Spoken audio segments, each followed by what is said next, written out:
everyone, I'm Rebecca and welcome back to my sewing room. Today's video is all about buttonholes, machine sewn buttonholes, one step versus four-step buttonholes, and kind of what the difference is, how to do them, etc. It's really a little more tutorial style than I normally do on this channel. And the video footage that you are about to see actually came from my Kirsten summer dress part 2 vlog that will be coming out, I think, my next video that you'll be seeing next Tuesday. But I just felt like it worked really well as its own little tutorial, plus that video was a little long. So that's why I have this here for you today. Let me know if you are interested in other tutorials and such, because I'd be happy to do those for you if you like this style of video. But in the meantime, let's go ahead and get on to how to sew a one-step buttonhole versus a four-step buttonhole on your sewing machine. The dress is dry enough now that I have been able to do some of the buttonholes, but I just wanted to show you, I attempted to do this buttonhole right here. I knew it was going to be a real challenge to get it to do a one-step buttonhole because of how unevenly thick it is. It's very thick here, slightly less thick here, and then not thick here. So I knew that was going to be a challenge, and sure enough, it got to there, and that was all it was able to do. So I'm gonna have to do this as a four-step buttonhole. So that's why I figured I would show you the difference between a one-step buttonhole, since I have one left to do of that, and a four-step buttonhole. Hopefully this goes well because, of course, now that I have my camera out, it's gonna be temperamental because that's what sewing machines do. So if you are not familiar with a one-step buttonhole, they are amazingly wonderful and easy. Basically, you have this funky looking buttonhole foot here. This back part opens up so that you just clamp your button down in there, and that makes it the size of your button. And then this gets put onto the machine, and there's a little lever right here. I call it the push lever because on some of them it literally says push on it, but this little lever gets pulled down and it winds up going behind this little metal piece right here. And basically what's going to happen is it tells the size of the buttonhole because the little lever is going to hit this for the front end and it's going to hit this for the back end, and that's how it knows when to start and when to stop. Then you just come over here and you select your buttonhole. I always like to make my stitch length 0.1 millimeter smaller than the standard on my machine, which is 0.4, so I make it 0.3, but I have selected this one right here, which is just the narrow buttonhole. And basically now you mark where the button needs to stop at the bottom, and you put your needle down onto that and then just go. So let me show you and see if it'll actually work on camera.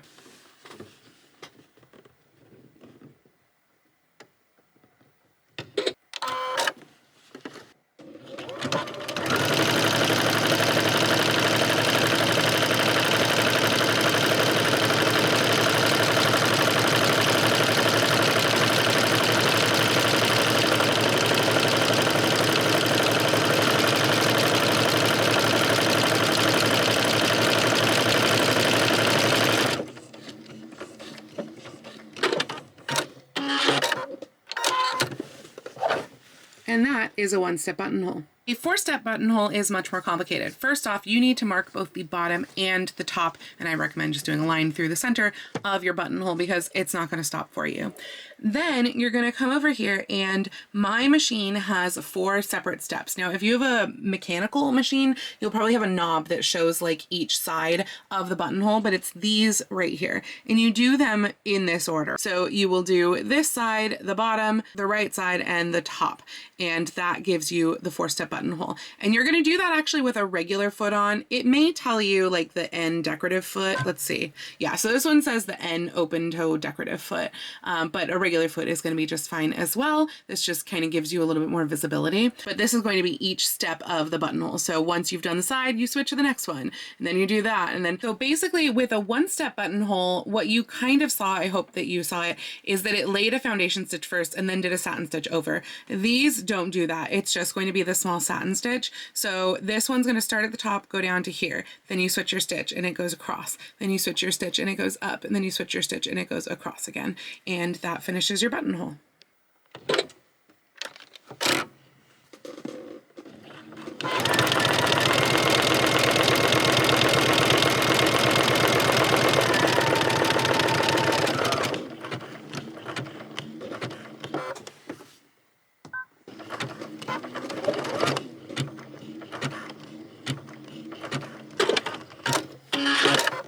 Okay, so I just made 2 errors. For one, my machine automatically cuts things at the end. I don't want this to be cut. I want this to go all the way through. 2, this is so thick that my machine is having a hard time actually picking up the bobbin, and it's skipping stitches. So it skipped literally all of the stitches for the bottom. So we are going to try that one more time and see if we can get the bottom to work this time without the cut mechanism on.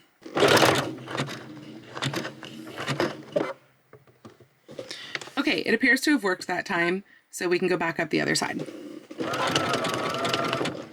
Oh, we're skipping stitches all over the place again. So if it's doing that, if you're trying to do something like particularly thick, yeah, we're not getting anywhere. None of these are actually picking up. We're gonna try and keep doing this. Otherwise, I might actually have to do the like left-hand side stitch and start it at the top and come down, because since we're starting in such a thick place, it's just not picking up that stitch. I think my thread is also starting to fray, which is really not helping, so I am gonna actually cut off my thread and try and start that one over again.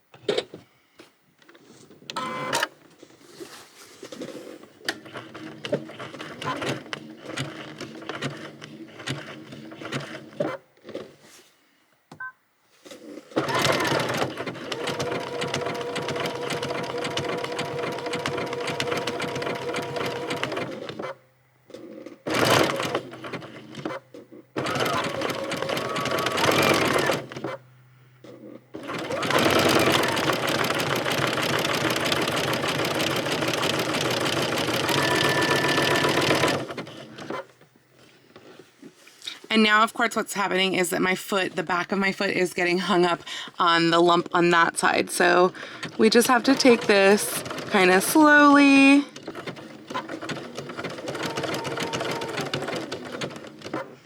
And if we need to, we can actually pick up the foot just a little bit to readjust it.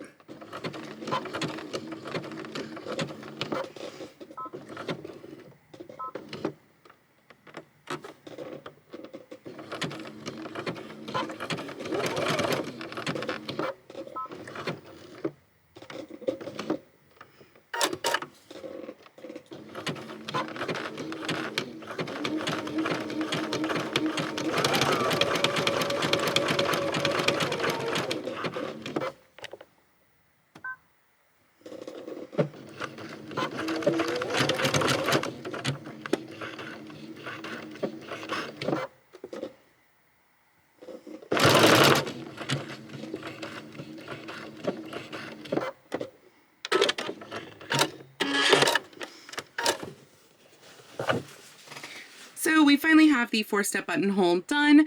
I think you can tell why machines kind of invented the 1-step buttonhole, because it is so much easier, and it comes out looking a lot neater too. I mean, you can see this here, which looks quite irregular compared to like that, which looks super nice and neat. So anyway, that's all of the buttonholes done. Now I can punch them open or slit them open. It's up to you, but I can't find my really sharp seam ripper right now, so I'm going to use a buttonhole punch, which looks like this.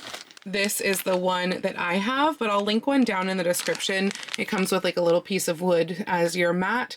But yeah, this just punches out. I'll show you how to do one of them, but they're very easy, and it's another option besides a seam ripper. You just position the punch like this, rock it back and forth, and move to the other side of the buttonhole. Ta-da! Buttonhole punched.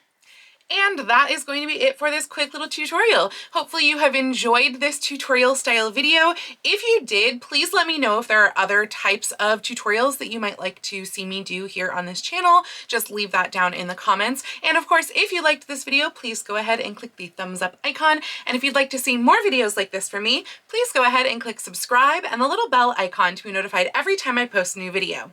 I do post videos here on YouTube at least once a week, usually with sewing vlogs out on Tuesdays. and sometimes other random sewing and costuming content like this out on Saturdays, but I post every day over on my Instagram, so please go follow me on Instagram. That's at Lady Rebecca Fashions.